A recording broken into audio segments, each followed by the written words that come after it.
It's a great place to be where you have network to test and bounce ideas off. And right now also with the first commercial proofs, it's network that got us up and running. We're building search engines for complex industries. So we can translate any complex domain in smart filters you could see.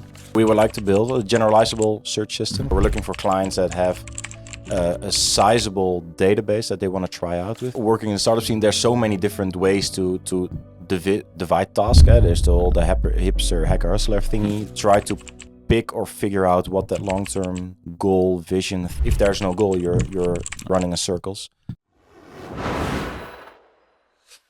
Welcome back to another episode of the Startup Passport by Econsulate. Today we are joined by Rens Dommerholt. Thank you very much for joining. You're the co-founder and CEO of Thoughtful Oasis.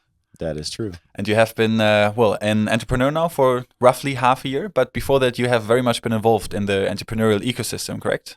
Yeah, I tried multiple things already in the beginning. I tried to sell boats and I tried to sell a card game, and all of that failed. So then I tried strategy consulting. That failed as well. And now I've been working for 4.5 years and a bit as the incubator manager at the University of Twente. Mm-hmm. So I've been helping a lot of startups in those first few steps from 0 to 1. And this was the right time to also do it myself. Yeah.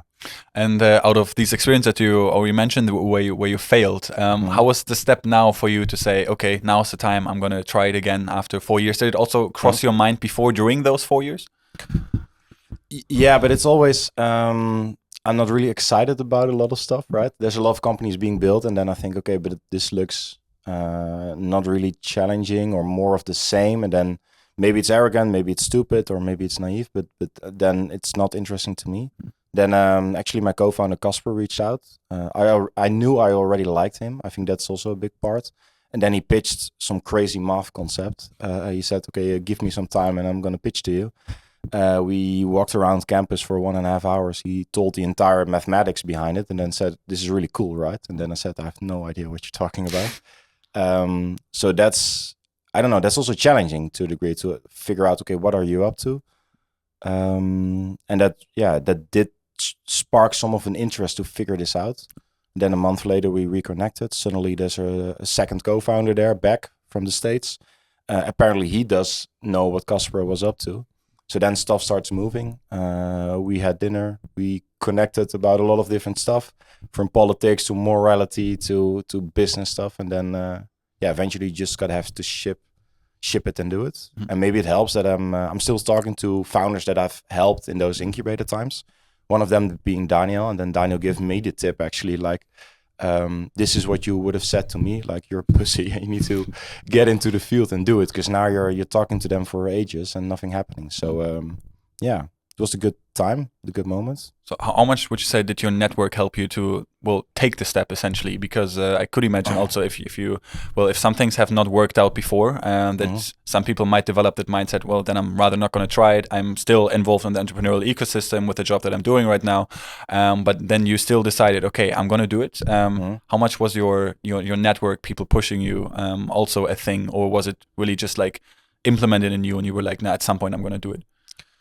It's a mixed bag of things, I think, right? So it's on the one hand, network is super helpful to also like test ideas out in the early stages. So when you're still working on this concept, I think it finally clicked to me what Casper was actually building. So then you reach out to friends and talk, hey, I think we're doing something cool, like try it out or give feedback. And then they're completely astonished because they have no idea what you're talking about. So it's a great place to be where you have network to test and bounce ideas off. It really helps to be in the bigger, larger Dutch network, because you actually see the instruments from subsidies to loans to people to experts that actually are very helpful, and also those that maybe don't help you that much. So it helps to guesstimate like what instruments can actually use and employ. And right now also with the first commercial proofs, it's network that got us up and running. Both warm, active network from my side, but also from the job. So that's super helpful. Network is everything. And then on Thoughtful Oasis, what is it that you guys are doing right now? We're building search engines for complex industries. So we can translate any complex domain in smart filters you could see. So instead of typing in words and then we look at the words and try to find the things that you're looking for, we actually search for a configuration of those smart filters. So plainly put, it doesn't matter what you type in the search bar, but we can find anything, which is apparently very useful for industries where there's like a lot of jargon or a lot of definitions, terminology, or in use cases where people search a domain which they are not very well versed in, which is happening way more than you might imagine. Yeah. And is that something? What is your main target audience? Let's say, is it individuals that can then make use of it because, of the use case you just described? If someone is looking for something, or are you trying to focus on companies, B2B? Yeah. So we would like to build a generalizable search system because that's then it starts to become really interesting. Yeah. But right now we're targeting B2B companies or B2C companies, but companies that are already building search engines or search systems, applied AI in particular niches that struggle with semantic search, that struggle with keyword search, and that think that their system needs an upgrade. That's what we're providing. And what do you need to grow that company further? Because, you just pointed out what you try to achieve, but what is it that you would need right now to scale further? We're working on starting off multiple pilot projects to actually build parts of the technology with paying customers. So that will put us in a stage where we can demonstrate that we have commercial value. We validate pieces of the technology. But then, of course, in this space, everything is super expensive.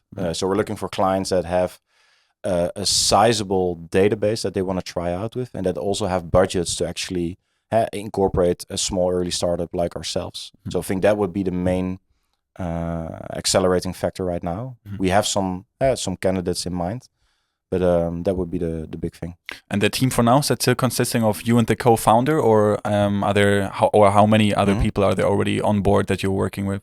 Yeah, last month we actually hired our first employee, Sha. So he's a mathematician. He will make sure that the system actually becomes faster and quicker, less prone to like inherent issues that in product will resolve the bugs. And we're talking to multiple other people that have already showed an interest to join ship. Right now we have no cash to pay them, so maybe cash would be nice. But so we're now with 4 and quickly expanding to more. Yeah.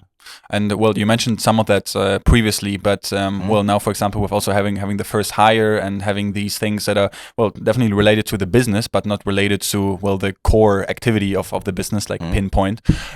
Is there like a certain division between you and your co-founder that some of you guys or someone has more of that general business knowledge, taking care of those things, and the other one is more deep down into the material, let's say? Yeah. So working in the startup scene, there's so many different ways to divide tasks. There's the whole hipster hacker hustler thingy. There's the rocket fuel thing. I think in basic it is Casper designs something that is very weird that nobody understands. Then I try to understand it, and if I understand it a little bit, I can sell it, and then Beck makes it into a product that works. I think that's the basic division of task. So Casper and Beck are both focused predominantly on the product and what the product could be, not only now, but in 2 years, 3 years, 5 years. And then everything else like marketing, hiring, firing, bookkeeping, all the boring stuff. That's what I do. And then to end on a little bit of a personal note, now that you had been in that ecosystem, you had failed before, and now you're working on something else. If you could give like one piece of advice from all of this, something that stands out to you, what would it be? There's it's so context dependent. Typically, there's an issue, and then you say, okay, in this case, this is what you should do. What really helped speed us up, and that's also something that I've advised other companies to do, is to at least try to figure out, even if right now what you're doing is super vague, it's all over the place, whatever, try to pick or figure out what that long-term goal, vision, thingy could be, because then at least you can see when you're making steps towards that goal, right? Because if there's no goal, you're running in circles. So for us, we finally figured out, okay, this is the final thing that we really want to build. And right now we can actually frame and make sense of all the stuff that we're doing now, because it's adding to that major story. So for us, this has been accelerating us, I think, the most. Yeah, so that's a great tip. Just figure out what to do in 5 years. Yeah, exactly. That's and easy, yeah, exactly. And you also figured that out by essentially finding something that took a while to understand, but after being convinced of it, then I guess it comes also easier. It's also talking to clients and possible clients and customers a lot, and then also getting trashed by investors because you explain what you're doing and they say I have no idea what you're doing. So it's the whole building in public kind of a thing. You should talk about what you're doing, and I would always advise you to figure out generic audiences or maybe less well-knowledge people out of your industry, because if you can explain it simply, then of course the tough stuff can do as well. Yeah, definitely also great learnings on embracing rejection, failing, and then making something great out of it. Just don't don't care. Don't care. Yeah, just exactly. Okay. Yeah, we don't want to hire you. Yeah, sure. Okay, next. Yeah, exactly. Whatever. Yeah. This is how it can go. I hope this one works out. So thank you very much. Yeah, exactly. Thank you very much for the insights on that. Good luck with the journey, and thank you for joining the podcast as well. Thanks, Paul. Appreciate it.